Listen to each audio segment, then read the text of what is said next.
누가복음 5장 15절부터 16절 말씀입니다. 제가 읽어드리겠습니다. 예수의 소문이 더욱 퍼짐에 수많은 무리가 말씀도 듣고 자기 병도 고침을 받고자 하여 모여오되 예수는 물러가사 한적한 곳에서 기도하시니라. 아멘. 중국에 한 부자가 있었습니다. 이 사람은 굉장히 부자였고 또 초창기에 기독교를 받아들여서 전도를 많이 하는 사람이기도 했습니다. 근데 이분이 이제 젊은 나이에 하나님의 부르심을 받았거든요. 일찍 돌아가셨어요. 일찍 돌아가셨는데 주변에 있는 사람들이 그가 그렇게 죽자 하나님을 믿는 사람이 그렇게 허망하게 떠난 것에 대해서 좀 아쉬워하고 또 의문을 품기도 했습니다. 우구심이 있기도 했었어요. 그런데 이분은 특별한 은혜가 있었는데 3명의 자기의 자녀들을 위해 한 자녀를 위해 1시간씩 기도하는 분이셨다고 해요. 한 자녀를 위해, 딸을 위해, 또 아들을 위해 1시간씩 그렇게 기도했다고 합니다. 여러분, 그 자녀들이 어떻게 됐는지 아십니까? 아빠는 일찍 세상을 떠났지만 그 첫 번째 딸인 송경량이라고 하는 자매는 중국의 아버지 손문의 아내가 됩니다. 그리고 둘째 아들인 송자무는 중국의 경제학자, 중국의 경제장관이 됩니다. 그리고 마지막 송미령이라고 하는 막내 딸은 장개석 총통의 부인이 됩니다. 이런 이야기를 들을 때 우리는 기도해야 된다, 또 기도하는 것이 얼마나 중요한가라고 하는 사실을 우리들의 마음속에 품고 생각하게 되는 거죠. 저는 좀 오늘 다른 이야기를 하려고 합니다. 기도를 많이 하면 이렇게 축복이 온다. 또 한국교회 성도들은 또 누구나 이런 간증과 또 이런 것들을 좋아합니다. 이게 틀렸다는 게 아니고요.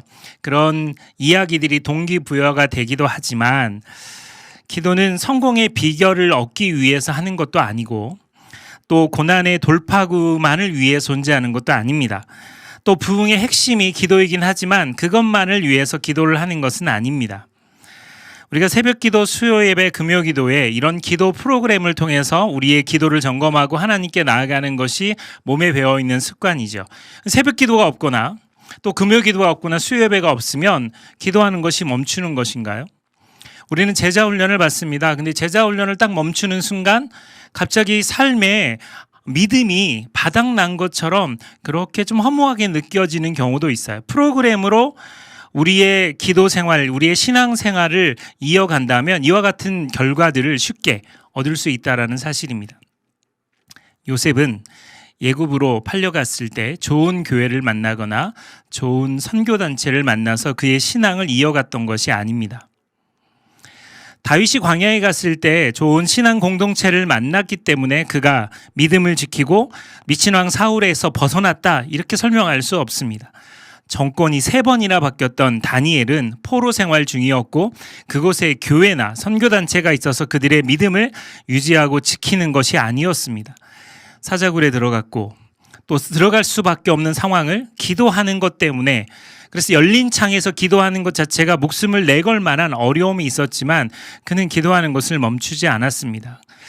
그들에게 기도는 어떤 프로그램이 아니었습니다. 그들에게 기도는 아주 특별한 하나님과의 대화였고 자신의 신앙을 유지하고 지킬 수 있는 강력한 능력이었다는 사실입니다. 오늘 누가복음 5장 15절 16절 말씀을 통해서 하나님께서 우리에게 또 예수님의 기도를 통해서 무엇을 우리가 배워야 하는지를 점검했으면 좋겠습니다. 여러분, 이렇게 질문해 드릴게요. 사도행전은 누가 기록했죠? 사도행전의 저자는 누구입니까? 혹 교회를 오래 다니는 사람들도 사도 바울이라고 대답하시는 경우가 많아요. 사도행전과 누가복음은 누가라고 하는 분이 기록했죠. 수리아 안디옥 출신이고 그리스 사람입니다.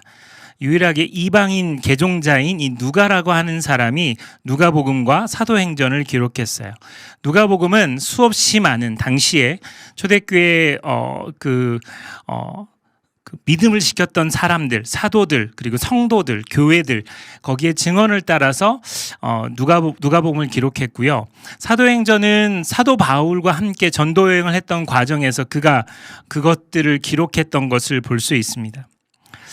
누가는 드로아에서 배를 타고 네아벌리로 왔던 사도 바울을 만나 예수님을 영접했어요. 그러니까 누가는 정확히 예수 그리스도를 생전에 만난 적이 없는 사람입니다. 그럼에도 불구하고 이 누가는 이것이 궁금했어요. 누가의 관심사는 어쩜 이렇게 사도들과 초대교회 성도들은 기도하는 것에 집중했을까? 그들은 어떤 동력으로 이렇게 기도할 수 있었을까?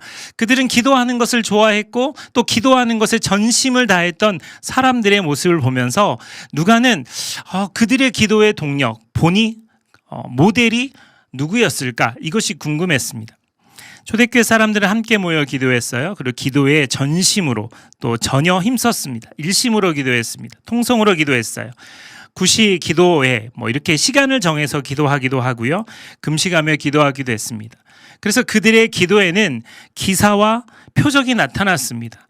그들이 기도할 때마다 복음이 세계로 뻗어나는 놀라운 역사를 누가는 지켜볼 수 있었어요. 이방인인 누가는 그들의 기도의 핵심이 무엇인지가 매우 궁금했습니다.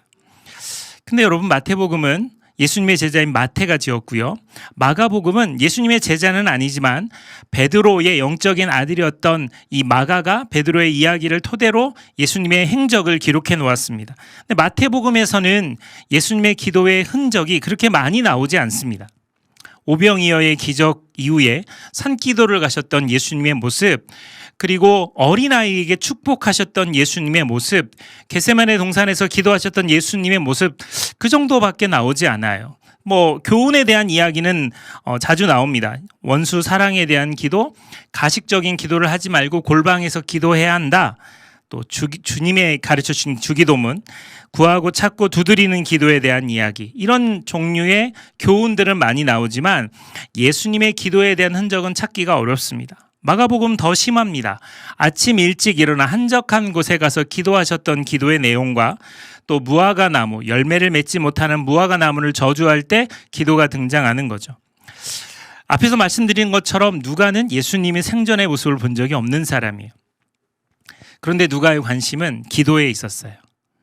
왜 사도들은 그렇게 기도를 열심히 했을까? 왜 성도들은 그렇게 기도했을까?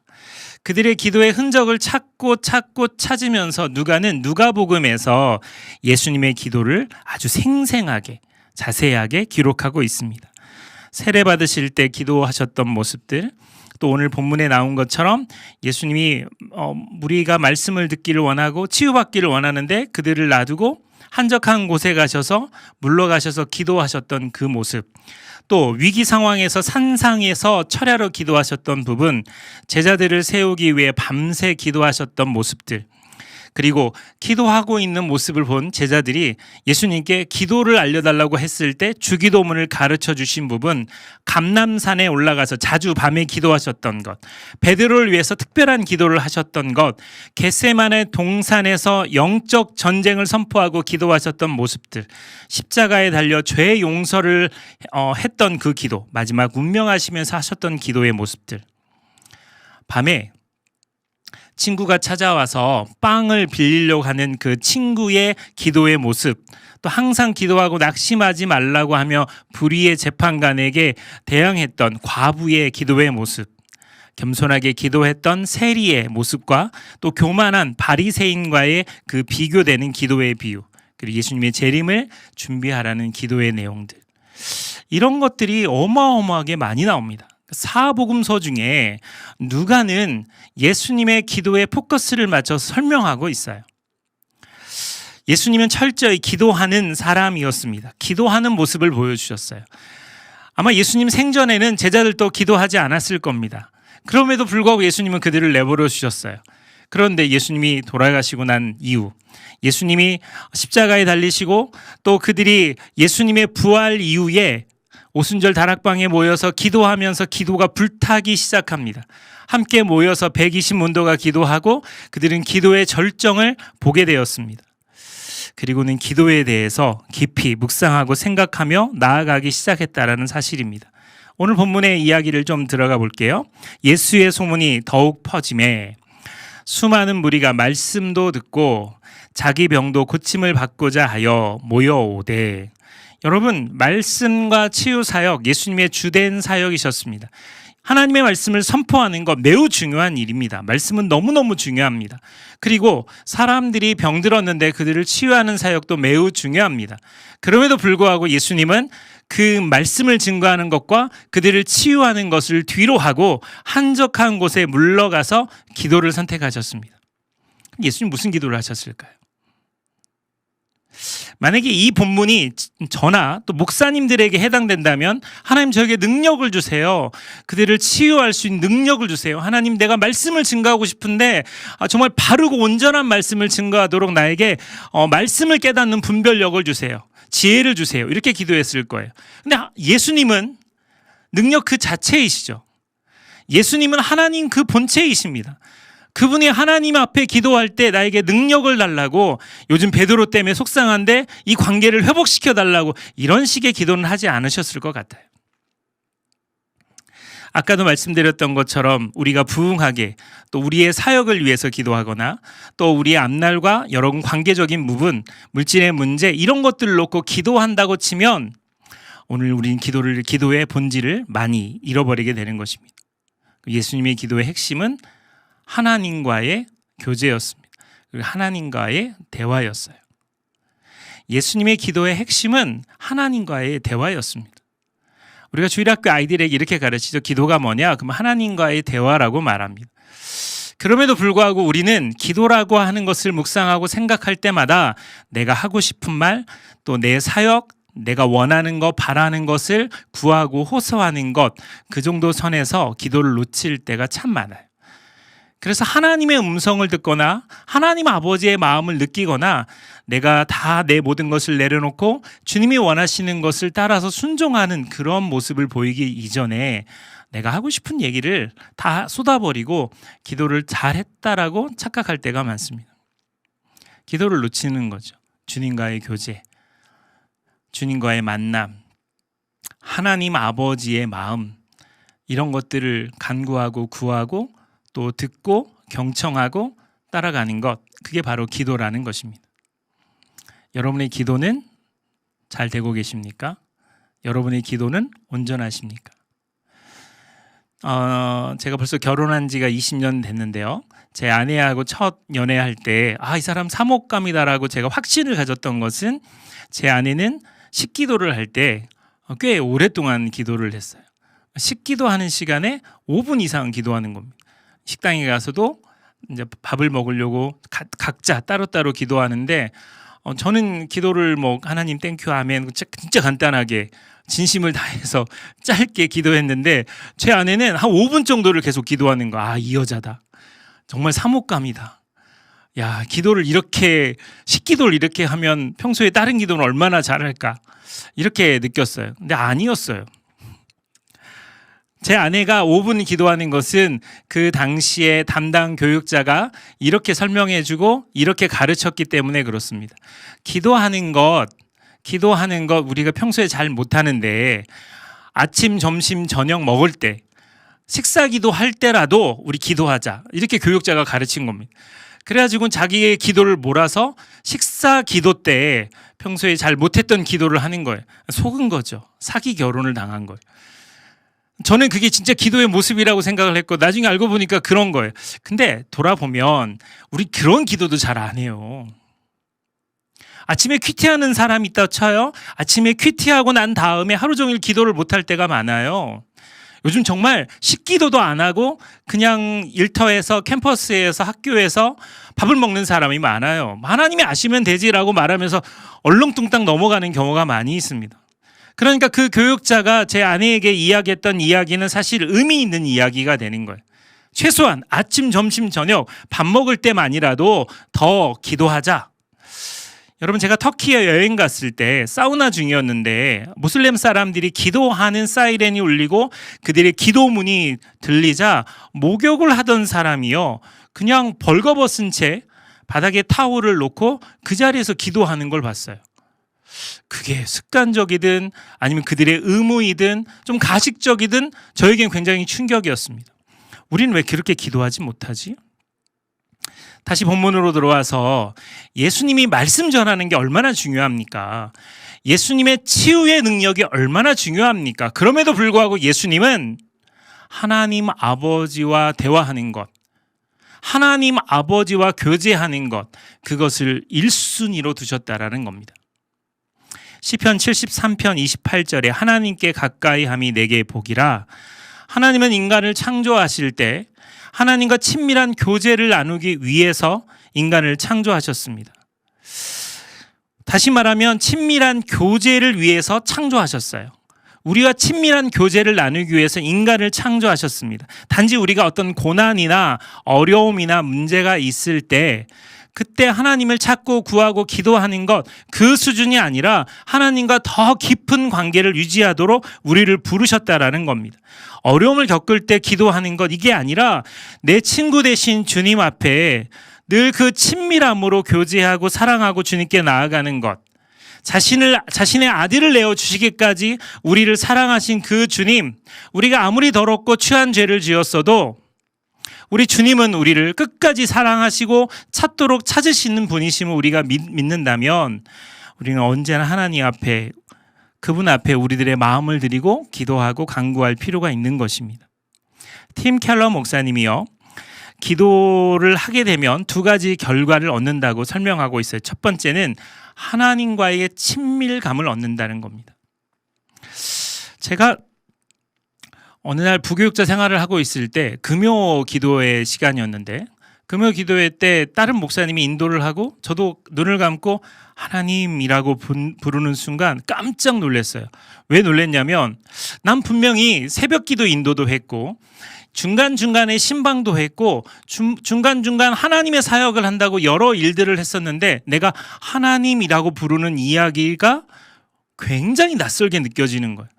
그 주간 동안에 금요일까지 하나님의 사역을 했지만 진짜 하나님 아버지를 제대로 부르거나 하나님 아버지께 관심을 가진 적이 없다는 사실이 제 가슴을 쳤어요. 여러분, 사역 중요합니다. 여름 사역 너무너무 중요해요. 이런 사역들이 중요하고 중요하지만 여러분이 하나님 앞에 그 친밀감으로 만나는 것, 이게 더 중요한 문제인데 우리는 그걸 놓치는 거죠. 영국의 한 출판사가 친구에 대한 정의를 공모를 했어요. 그 중에 베스트 1위가 친구란 온 세상이 다 내 곁을 떠나도 나에게 찾아오는 사람. 그게 친구의 정의였어요. 온 세상이 다 나를 떠나도 나에게 찾아오는 유일한 사람. 우리 예수님이 그렇게 우리를 찾으셨어요. 그 예수님이 우리의 하나님이 되시고 우리의 능력자가 되십니다. 나보다 나를 잘 아시는 그분이, 그분 앞에 기도하고 그분 앞에 간구하는 것, 이게 우리가 해야 될 가장 특별하고 귀한 믿음의 시간인데 그걸 놓치는 거죠. 두 번째는 하나님의 역사에 동참하는 것, 그것이 바로 기도로서 얻을 수 있는 결과물이라는 사실입니다. 내 지혜로, 내 능력으로, 내 계산으로, 또 내 계획으로 어떤 일들을 실행할 수는 있습니다. 비스무리하게 하나님의 일인 것처럼 느껴질 수 있어요. 근데 주님이 우리에게 원하시는 것, 주님이 내 마음속에 주시는 것, 그것을 찾는 것, 그것이 기도를 통해서 얻을 수 있는 아주 특별함입니다. 돌아가신 하영조 목사님께서 미국에, 그러니까 박사학위를 따시기 전에 목회자를 준비하시는 청년의 시기에 미국에 갔을 때 한 미국 교회에서 예배를 드린 적이 있으셨다고 합니다. 예배를 마치고 난 다음에 한 동양인이 예배를 드리니까 담임 목사님이 당신은 어디서 왔느냐 그랬더니 한국에서 왔다. 아, 한국에서 왔냐고. 그럼 너는 꼭 이 권사님을 만나고 가야 된다. 그리고는 목사님 직접 운전을 해가지고 그 권사님 댁으로, 그분이 나이가 많으셔서 예배를 드릴 수 없는 권사님이신데 그분에게 가서 여기 한국에서 온 이 젊은 전도사가 있다고 하고 소개를 하더라는 거예요. 그러니까 그 연세 많으신 권사님이 부둥켜 안고 눈물을 흘리면서 자기는 평생 한국, 코리아를 위해서 기도했노라고 이렇게 이야기를 하더라는 겁니다. 그래서 이렇게 질문했답니다. 남편분이 혹시 한국전에 참전하셨습니까? 아니면 가족 중에 한국하고 연결된 사람이 있습니까? No, 그런 게 아니라는 거예요. 그냥 하나님 아버지가 어느 날 몇십 년 전에 자기에게 코리아를 위해서 기도하라는 마음을 주셔서 자기는 한 번도 한국이 어떤 나라인지 알지 못하고 지도 본 적도 없는데 한국을 놓고 기도했다라는 거예요. 그렇게 기도하는 사람들, 그들의 기도를 통해서 하나님의 역사에 동참하시는 그런 특별한 능력을 가진 특별한 하나님의 동역자들이거든요. 하나님 아버지께서 여러분에게 주시는 기도의 흐름이 있습니까? 그 흐름을 따라 우리는 기도하고 또 기도하고 기도해야 돼요. 사랑하는 여러분, 예수님의 기도 안에는 하나님 아버지의 친밀감이 있었고 자신이 원하는 사역이 아니라 주님이 원하시는 역사에 동참하는 동역자 의식이 그에게 분명하게 있으셨어요. 내가 하고 싶은 것, 내가 원하는 것, 그것이 아니라 주님이 원하시는 것, 그것을 따라가는 거죠. 누가는 그것을 찾는 과정을 통해서 예수님이 세례를 받으실 때 성령이 비둘 같은 형체로 그의 위에 강림하시며 하셨던 말씀을 소개합니다. 너는 내 사랑하는 아들이라 내가 너를 기뻐하노라 하시니라. 하나님께서 직접 예수님에게 너는 내 사랑하는 아들이라 내가 너를 기뻐하였다 라고 이야기하고 고백하고 있다라는 사실이에요. 기도는 하나님의 아버지의 마음을 느끼고 그분과 교제하는 것입니다. 그 뒤에 성공을 위해서, 부흥을 위해서, 또 여러 가지 사역들을 위해서, 내 간구와 기도를 위해서 기도하는 거예요. 근데 우리는 이 앞에 있는 본질을 잃어버리고 하나님을 만나는 과정보다는 내 성공과 내 안위와 내 목적을 위해서 기도할 때가 많다라는 사실이죠. 1984년 미국 LA 올림픽이 이루어졌을 때요. 올림픽 조직위원회에서 아주 기가 막힌 발상을 했어요. 미국을 상징하는 동물이 독수리거든요. 미국의 국가가 울려 퍼질 때 그 성조기에 비둘기가 탁 내리면 너무 좋은 기획이다 생각하고 그것을 추진하기로 그들이 준비를 했답니다. 그런데 문제는 이 독수리가 멸종 위기에 있었고 그 독수리를 잡아서 그렇게 훈련시키는 것이 불법이었기 때문에 어떻게 하다가 보니까 독수리를 키우는 사람을 발견하게 되었고 집에서 키우는 그 독수리 한 마리를 훈련을 시켰다는 거죠. 그렇게 해서 하는데 문제는 이 독수리가 우리 안에 갇혀있던 독수리라 태어날 때부터 한 번도 날아본 적이 없는 거예요. 그러다 보니 이 독수리를 훈련시키는 과정 그리고 올림픽 직전에 이 독수리가 스트레스로 심장마비로 세상을 떠나는 안타까운 일들이 벌어졌다라는 거예요. 여러분, 독수리는 새 중의 왕입니다. 공중 높은 곳에서 땅을 바라보며 자유를 누리는 것이 독수리입니다. 그런데 나는 것을 실패하고 날려고 하다가 날지 못하고 스트레스 받아서 죽는 이 독수리의 모습이 우리들의 모습처럼 너무 불쌍한 모습으로 우리가 살아가고 있는 거예요. 최근에 제가 어떤 방송을 보다가 번아웃 이야기를 했어요. 제가 시운인데 저보다 훨씬 더 오래 열심히 사셨던 분들, 뭐 새벽부터 저녁까지 일하셨던 분들, 그 당시에 그분들에게는 번아웃이란 단어 자체가 없었어요. 자신을 다 태워버리는 거잖아요. 근데 그들은 더 열심히 일했고 더 많은 시간을 했음에도 불구하고 번아웃을 경험하지 않는데 요즘 사람들은 특별하게 많은 걸 하지 않아도 번아웃을 느낀다는 거예요. 그것이 요즘 사람들이 사는 방식에서 비교해서 그렇다라는 겁니다. 여러분, 그리스도인도 마찬가지예요. 힘들지 않아서가 아니라 진짜 하나님 아버지께서 나에게 왜 그와 같은 일들을 주시는가, 하나님 아버지께서 나에게 왜 그것을 허락하셨는가를 묵상하고 생각하고 자신이 왜 그런 일들을 겪는지를 제대로 이해하고 알면 하나님 아버지의 마음을 따라 순종하기도 하고 손해보기도 하고 이겨낼 수 있는 능력이 나오기도 합니다. 독수리의 날개치며 올라간 같은 강력한 새 힘이 와요. 피곤하지 않고 또 공고하지 않고 곤비치 않는 능력이 나타난다는 걸 성경에서 우리에게 말씀하고 있는 이야기입니다. 우리가 놓치는 것이 무엇이냐면 그 아버지 하나님의 마음을 놓쳤을 때 우리는 무너지기 시작한다는 겁니다. 저는 거의 2년, 3년 가까이 이제 코로나 터지고 난 다음에 교회를 퇴직하고 교회를 물려주고 퇴직금 받지 않고 아무런 대책 없이 그 교회를 떠나서 서울에 개척을 했습니다. 움직이는 교회를 개척했고 익산에 꿈이 있는 교회라는 교회를 15년 동안 제가 사역했던 교회를 부목사님에게 드리고 그리고 난 다음에 퇴직금 안 받고 서울에 올라왔어요. 이거 자랑하려고 하는 게 아니고 제가 하고자 하는 얘기는 그 뒷얘기인데 제가 그렇게 결단하고 서울에 올라오려고 했을 때 저를 정말 아끼고 사랑하시는 목사님들이 정말 많이 말렸어요. 또 5년만 더 있으면 원로 목사가 되는 거고, 그리고 지금 이 나이에 무슨 개척이냐, 청빙을 받아서 가는 것이 훨씬 안정적이다. 노 목사, 가족들을 생각해야지. 이런 류의 이야기들을 진심으로 저에게 해주셨습니다. 2000년도에 정말 코로나가 막 터지기 시작할 때쯤 노량진 고시원으로 와서 생활하면서 지금까지 하나님이 얼마나 놀라운 은혜를 주셨는지 몰라요. 잊어버렸던 한 변호사님을 만났는데 그 변호사님이 저에게 자신이 타고 다니는 차를 타고 다니라고 저한테 그냥 줬어요. 폭스바겐입니다. 폭스바겐. 외제차예요. 제가 지금 그걸 2년 넘게 타고 다녀요.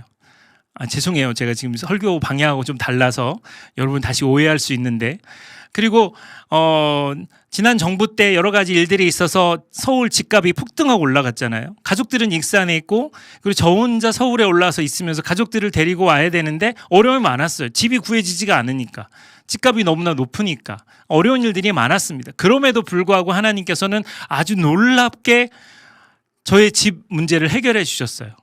그리고는 가족들이 다 수원에 와서 정착하고 이제 잘 살고 있어요. 돌아보면 하나님의 은혜가 아닌 것이 없어요. 돌아보면 하나님의 은혜가 아닌 게 없어요.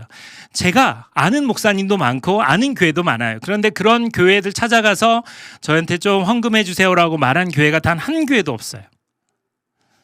개인적으로 받는 경우도 없어요. 그냥 하나님께서 나에게 공급해 주시는 것, 하나님께서 나에게 책임져 주실 거란 약속을 믿고 그 일들을 했더니 나머지는 따라오더라고요. 여러분, 제가 하고 싶은 이야기는 우리가 그것들에 놓고 애타게 기도하고 간구하고, 물론 필요하죠. 중요하죠. 근데 주님이 우리에게 원하시는 수준의 기도는 내가 너의 아버지고 내가 너를 내 사랑하는 자녀로 보고 있는데 그냥 너 나한테 다 맡기고 의지하면 안 되겠니? 먼저 그의 나라와 그의 의를 구하라고 내가 너한테 이야기했는데 그것을 따라 살면 안 되겠니? 나머지 문제는 내가 책임져 줄게. 걱정하지 말고 염려하지 말고 나를 믿고 따라오면 안 되겠니? 주님은 우리에게 그걸 말씀하시는 거예요. 그러면 그 순간 우리는 하나님 앞에 우리들의 마음을 내려놓고 철저히 간구하고 기도하는 것, 그것이 우리가 해야 될 일이라는 겁니다. 전 청소년 사역도 하기도 하고 청년 사역도 하기도 하지만, 제가 청소년 사역을 했던 전도사 시절부터 나중에 내 자녀가 10대가 되었을 때 나는 이 아이들에게 가장 좋은 청소년 사역자가 돼야지, 이런 다짐이 제 안에 있었어요. 전 딸 둘이거든요. 고3, 그다음에 중학교 2학년 이 두 딸이 있습니다.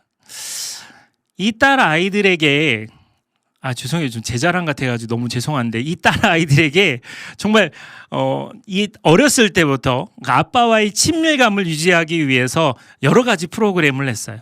아빠랑 1대1 데이트를 하는 아빠랑이라고 하는 것, 또 아빠가 상담 교사처럼 아이들의 이야기를 들어주는 것, 그리고 아빠랑 여러 가지 프로그램들을 진행하면서 이 아이가 아빠와의 친밀감을 유지하는 것. 지금 큰 딸이 연기과를 들어가기 위해서 보컬, 또 무용, 또 연기 이 세 가지를 레슨을 받아요. 그리고 저녁 늦게 돌아오거나 제가 버스 정류에서 픽업해서 돌아오면 이 아이는 하루 종일 있었던 이야기를 쫑알쫑알 거리면서 저에게 다 쏟아서 이야기합니다. 우리 아이들은 어디를 갈 때마다 전화를 걸어서 나 지금 어디 도착했어요, 어디 왔어요 라고 이야기해요. 저희 집 아이들은 DNA가 좋아서 그런지 몰라도 굉장히 특별하게 아빠와의 관계에서, 엄마의 관계에서 굉장히 친밀함이 있어요. 근데 이 친밀함은 그냥 갑자기 생긴 게 아니에요. 그 아이들이 어릴 때부터 계속 관계 속에서 그 관계를 유지하고 이루어왔기 때문에 이 아이가 사춘기 때 고3이 됐음에도 불구하고 그와 같은 일들이 벌어지더라고요.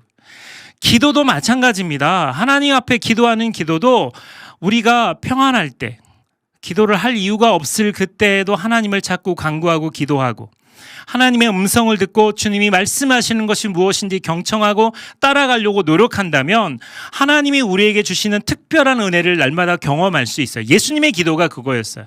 사역의 현장보다도 하나님의 일, 이런 것도 다 중요하지만 하나님 아버지와 교제하는 것, 기복적인 것, 부흥이 목적이거나 그리고 어떤 목표를 정해서 그렇게 기도하는 것이 아니라 하나님 아버지와 교제하고 하나님 아버지의 마음을 품으려고 노력하는 순간순간마다 하나님께서 예수님을 통해서 더 능력이 흘러가고 예수님을 통해서 강력한 모든 일들이 이루어지는 겁니다.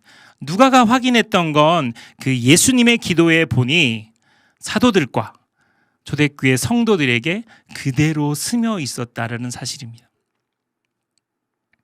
제가 요즘 미우새라고 하는 미운 우리 새끼라고 하는 프로그램을 쭉 이어서 보고 있는 중이에요.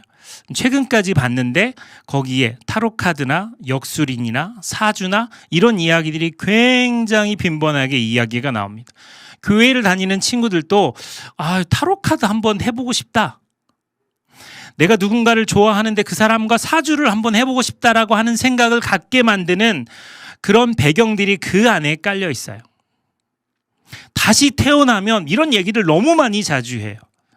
사실 여러분, 한국 기독교 초창기 때 소수의 창조적 그리스도인들이 존재했을 때 그들이 기도하고 그들이 이 나라와 민족을 사랑하는 마음으로 흘러가고 복음이 증거될 때 제일 먼저 벌어졌던 현상은 역술인과 무속인들과 그들이 점점점 사라졌습니다.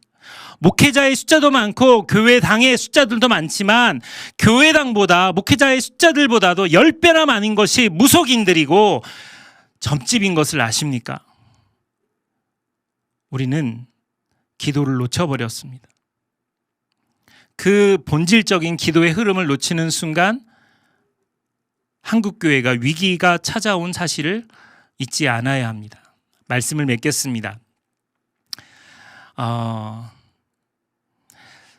원로 목사님이신 한 목사님이 젊은 목사님들 앞에서 강의를 하면서 자신이 청년 때 이 목사님이 청년의 시기에 만났던 세 분의 목회자들에 대한 이야기를 했어요. 청운교회 김순애 전도사라는 여자 전도사님이신데 삼각산에 가서 기도를 할 때가 참 많았답니다. 우리나라에 마지막 호랑이는 1922년도에서 24년도에 마지막 호랑이가 있었다고 해요.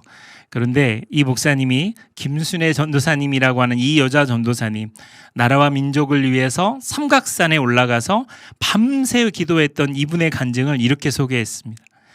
그분이 기도하는데 바람이 너무나 세게 불어서 도저히 기도하기가 어려울 정도로 어려움이 있었다고 합니다.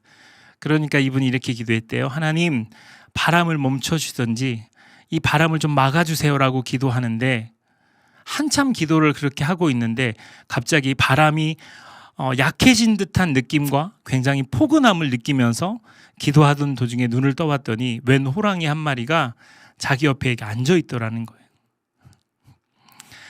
그 호랑이가 바람벽을 만들어서 이분이 기도할 수 있게끔 만들었다라는 겁니다. 젊은 목사님들은 일시에 동시에 다 같이 웃었어요. 말도 안 되는 얘기라고 생각했어요.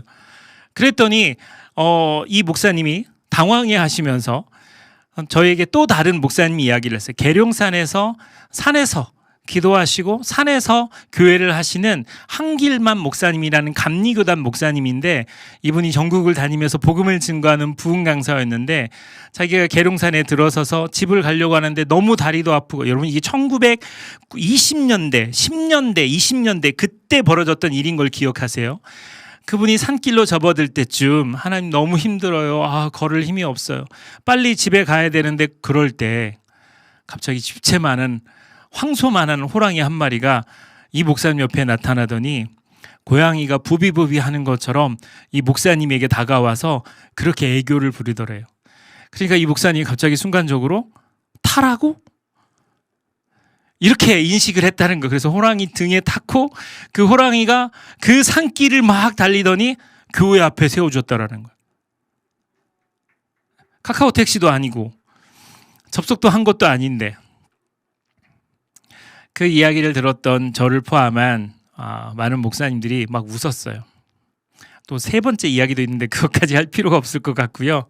그냥 막 웃었어요. 그리고 그 주에 말씀을 준비하고 있는데 갑자기 성령님께서 저에게 이렇게 말씀하시더라고요. 노 목사야, 1920년대 목회자들은 호랑이가 기도의 벽을 만들어주고 호랑이가 택시처럼 자기를 데려다 줄 정도로 그랬는데 너는 뭐니? 그들이 했던 그 간증조차 받아들일 수 없는 너는 뭐니? 여러분, 성경에 보면 믿을 수 없는 수없이 많은 기사와 표적이 기도를 통해서 이루어지는 것을 우리는 알고 있어요. 그런데 지금 우리에게 그와 같은 일들이 존재하지 않는다면 우리의 기도는 죽었거나 우리의 기도는 문제가 있다라는 사실입니다. 예수님의 기도는 그냥 일시적으로 했던 게 아닙니다. 본문에 나와 있는 이 이야기를 헬라어로 하면 예수님의 기도는 반복적으로 습관적으로 하나님 앞에 나와 기도했다라는 사실을 알 수 있어요. 우리는요? 우리는 식기도를 하십니까? 코로나로 인해서 교회를 갈 수 없는 상황, 온라인으로 예배를 드리는 상황에서 우리의 기도는요? 지금 여기 이 말씀을 듣고 있는 여러분은 개인적으로 하나님을 만나는 시간이 정해져 있습니까? 주기적으로 하나님을 만나고 그 하나님 아버지 앞에 여러분의 마음을 내려놓고 주님이 나에게 말씀하시는 말씀에 순종할, 그리고 그 경청할 준비가 되어 있습니까? 사랑하는 성도 여러분, 사랑하는 지체 여러분, 다음 세대 여러분, 우리 기도할 수 있어요. 만왕의 왕이신 그분이 바로 나와 대면하며 기도하는 놀라운 특권이 우리에게 있어요. 왕 같은 제사장이고 거룩한 나라고 하나님의 소유된 백성으로 우리를 부르셔서 우리는 주님 앞에 언제든지 나아가 기도할 수 있는 능력을 주님이 우리에게 주셨습니다. 기도했으면 좋겠습니다. 기도할 때 은혜가 나가고 기도할 때 하나님의 역사가 이루어지는 거예요. 기도할 때 내 생각을 뛰어넘어 하나님의 능력이 나타나는 것입니다. 하나님의 역사, 하나님의 능력은 내 힘으로 조절할 수 있는 게 아닙니다.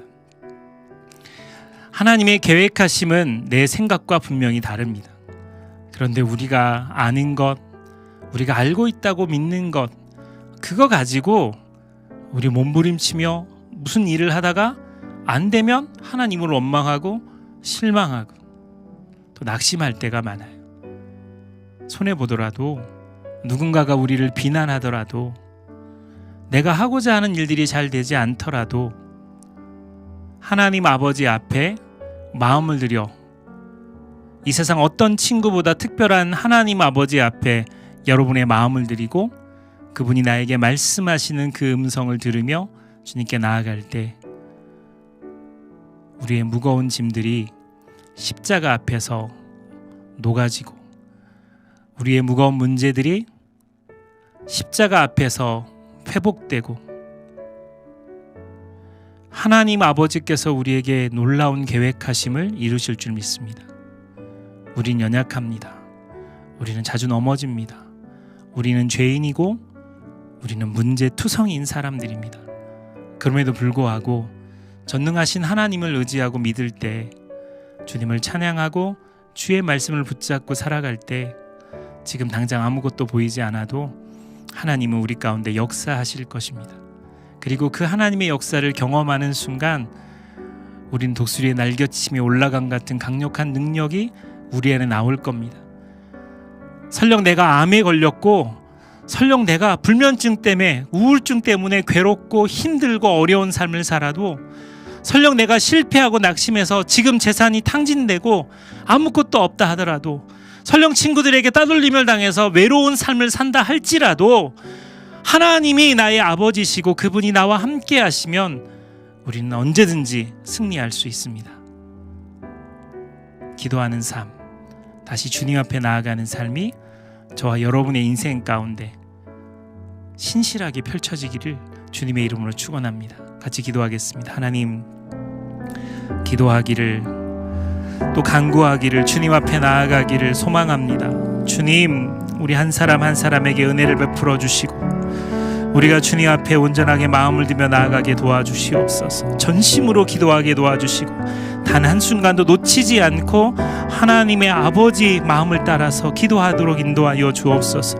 나 혼자 말하는 기도가 아니라 하나님의 음성을 들으며 그리고 주님이 나에게 원하시는 것이 무엇인지 파악하며 경청하며 그 이끌림을 받는 놀라운 우리가 되도록 인도하여 주시옵소서. 아멘. 하나님, 오늘 예수님의 기도의 모습을 보았습니다. 말씀을 증거하는 것도 매우 중요하고 사람들을 치유하는 것도 중요하지만 예수님은 늘 기도를 선택하셨습니다. 하나님 아버지를 만나셨고 그분과 교제하셨습니다. 주님, 우리들의 기도도 이렇게 회복되게 도와주시고 우리들의 기도도 하나님 앞에서 깊어지게 도와주시고 그 친밀함으로 하나님의 역사에 동참하는 놀라운 믿음의 사람들 되도록 인도하여 주시옵소서. 자주 넘어지고 또 연약하고 무력하지만 우리의 힘이 아닌, 우리의 능력이 아닌 하나님 아버지께서 공급하시는 능력이 우리 안에 있을 때 그 문제를 뛰어넘어 주님을 기쁘시게 하는 하나님의 사람들이 다 되도록 주여 도와 주시옵소서. 감사합니다. 사랑합니다. 예수님의 이름으로 간절히 기도하옵나이다. 아멘. 이제는 우리 구주 예수 그리스도의 은혜와 하나님 아버지의 무한 극진하신 사랑하심과 성령님의 위로 교통 충만케 하심의 역사가 예수님의 기도의 본을 따라 하나님과 깊은 기도의 세계로 들어가기를 다짐한 사랑하는 모든 지체들 머리 위에 이제로부터 영원토록 함께 있을지어다. 아멘. 아멘.